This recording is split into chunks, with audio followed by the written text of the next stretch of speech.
Envoyé spécial à Brazzaville, Mohamed Souma.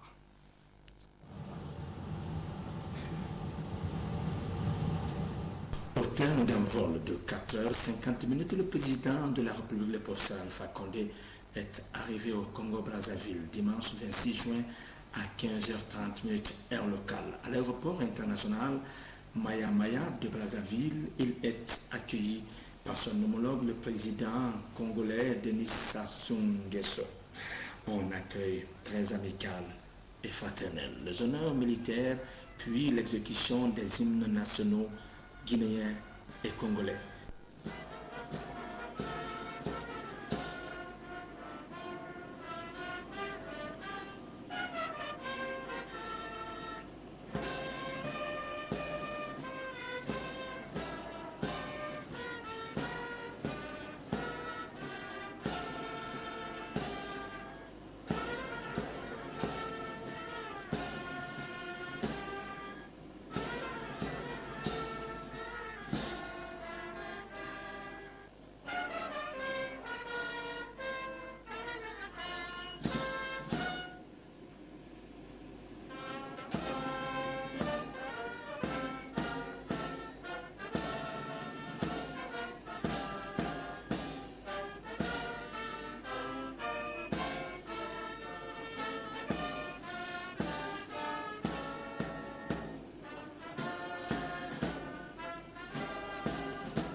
Suivi de la salutation des corps constitués, membres du gouvernement congolais, les conseillers spéciaux et les diplomates accrédités auprès du gouvernement congolais.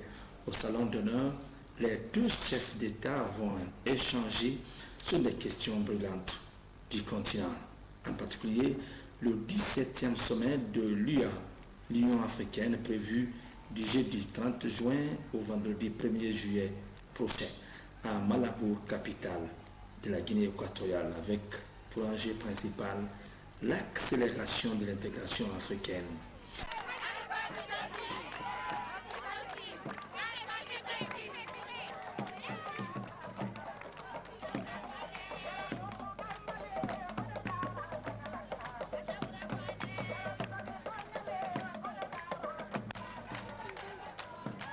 Dans les jardins de l'aéroport de Brazzaville, la communauté guinéenne résidente est en liesse.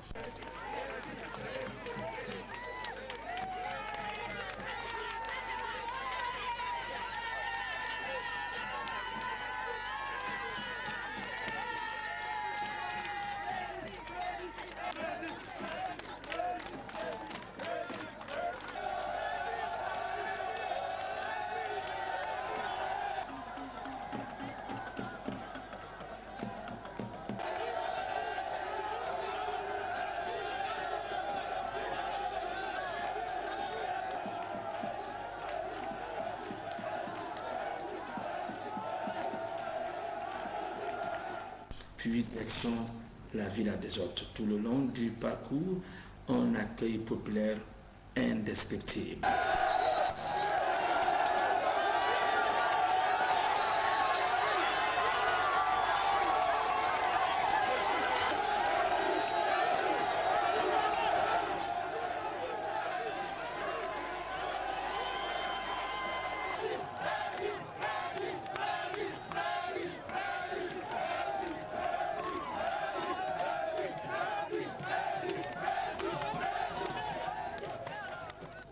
Troupes folkloriques, orchestres traditionnels et modernes, danseurs de tout acabit, exhibent.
20 h, le président Denis Sassou Nguesso offre à son hôte un cocktail d'État au palais de la présidence de la République.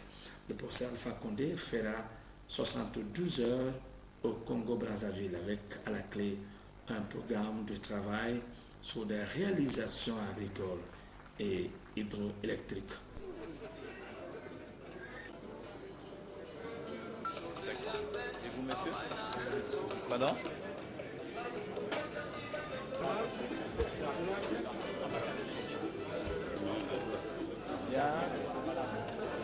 Est-ce que vous vous souvenez de comment tu as retrouvé le monde? Absolument.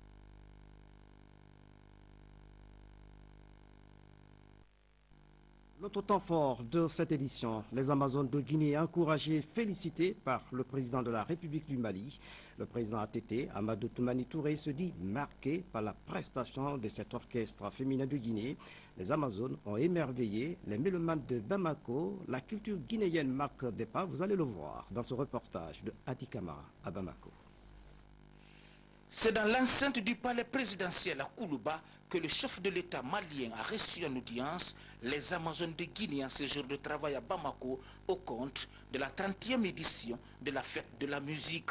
Rencontre simple mais significative, cela compte tenu des liens historiques et géographiques existants entre le Mali et la Guinée. À cette occasion solennelle, le président malien Amadou Toumani Touré n'a pas manqué d'éloges à l'endroit des artistes guinéens dès les premières heures de l'indépendance de notre pays. Je pense que ici à Bamako, à partir du palais de Koulouba, nous sommes exactement à 85 km de la frontière de Guinée. Et personne ne peut faire la différence entre le Mali et la Guinée. Tellement plusieurs grandes choses nous lient. L'histoire, la culture, la démographie et bien d'autres. Donc aujourd'hui, vraiment, je pense que d'abord, lorsque j'ai vu les Amazones, je n'ai pas pensé seulement à celle d'aujourd'hui, je pensais à celle d'hier aussi. Vous savez que je suis vraiment un fan, non seulement du Sili, mais d'autre part également, j'ai été un grand fan également de grands orchestres de Guinée, tels que le Bembage, Keletiga et Tambouroni, Bala et Balade, l'ensemble instrumental de Guinée, de Fodébat à l'époque, mais aussi les Amazones de Guinée. Donc j'avais toute une collection, on était encore lycéens, et je pense que depuis cette époque, je me rappelle de quelques morceaux, tels que l'armée guinéenne et Air Guinée par exemple. Donc vous voyez, donc cela nous a marqué sur les rythmes que nous avons dansés, tout jeune lycéen. Donc aujourd'hui, lorsque je les vois, mère de famille, lorsque je les vois encore, qui malgré tout continuent à maintenir, continuent à faire de la musique, continuent à créer, mais je ne peux que m'en réjouir. Et surtout, ce groupe d'anciens est accompagné par un groupe de toutes jeunes qui sont également de chercher leur voix, ce qui veut dire que les Amazones ont existé et continueront à être existés, et je ne peux que m'en réjouir, je suis très heureux. Donc lorsqu'on a dit que je pouvais les recevoir aujourd'hui, j'ai tenu à ce qu'ils viennent, parce que j'ai resté au même moment des officiers venant des différents pays qui sont de l'école d'état-major de Koulikoro, et faire en sorte que les Amazones, nos sœurs également, viennent partager quelque chose avec nous. Très satisfaites de l'accueil, les Amazones de Guinée ont signifié au chef de l'État malien leur attachement aux valeurs de paix et de solidarité que les deux chefs d'État ont toujours prônées pour assurer la stabilité dans la région. En tant qu'artiste, on était venu pour jouer. Si nous sommes reçus par le chef d'État aujourd'hui, nous sommes très fiers. Cette visite a été une occasion pour le président Amadou Toumani Touré d'exprimer sa volonté d'inviter très prochainement les Amazones de Guinée à Bamako à titre privé. Ici, à Conakry, ouverture ce lundi d'un forum de sensibilisation sur la réconciliation nationale. Ce forum de 3 jours vise à impliquer les religieux dans le programme de réconciliation engagé par le chef de l'État, le professeur Alpha Condé. Cette rencontre est initiée par le secrétariat général des affaires religieuses avec l'appui financier du PNUD. C'est le Premier ministre qui préside les travaux. Francis Collier signe ce reportage. Réconciliation, unité et paix sont les maîtres mots de ce forum de sensibilisation en faveur de la réconciliation nationale.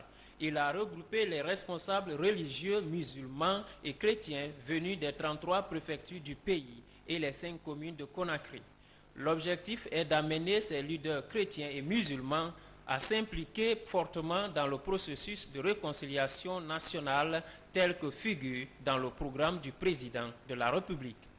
Notre chère patrie, qui a connu quelques déchirures au cours de son histoire, a besoin d'unir ses enfants et les réconcilier dans le but de leur assurer un avenir meilleur, comme l'exige le projet de société du président de la République, le professeur Alpha Condé. C'est dans ce contexte que le secrétariat général des affaires religieuses et les responsables du programme des Nations Unies pour le développement ont bien voulu réunir les leaders religieux, car nul ne peut réconcilier mieux que les religieux.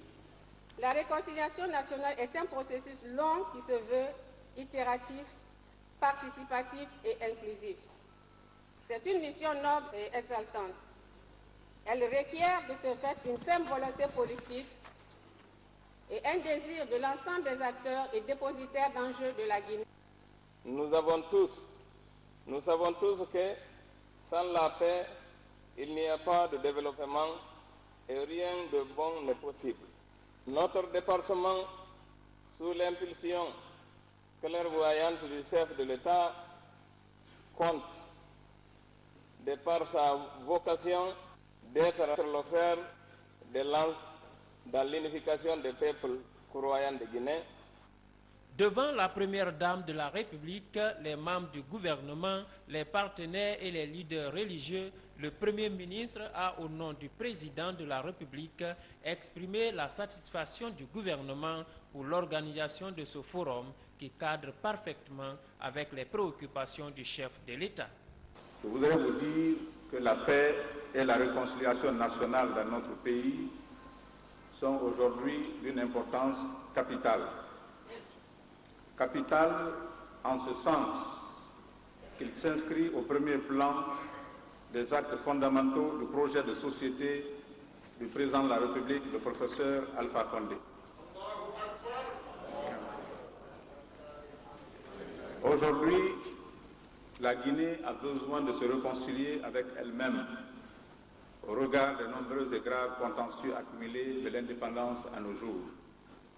Ces problèmes sont les raisons pour nous de rechercher des stratégies et mécanismes appropriés de mise à plat de nos contradictions pour bâtir un futur meilleur. Les Guinéens, dans leur diversité, doivent constituer une nation une et indivisible. Les intérêts des uns et des autres sont mêlés à tel point que la persistance des divergences approfondira la division et compromettra le développement de notre pays. Seule l'unité d'action est porteuse de progrès, ambitionnée pour mener le pays vers l'émergence tant souhaitée. Mesdames et messieurs, respecter les leaders religieux, oui, nous devons nous réconcilier. C'est notre défi à tous. Mais c'est surtout le challenge des leaders religieux que vous êtes. La nature de notre société prouve à suffisance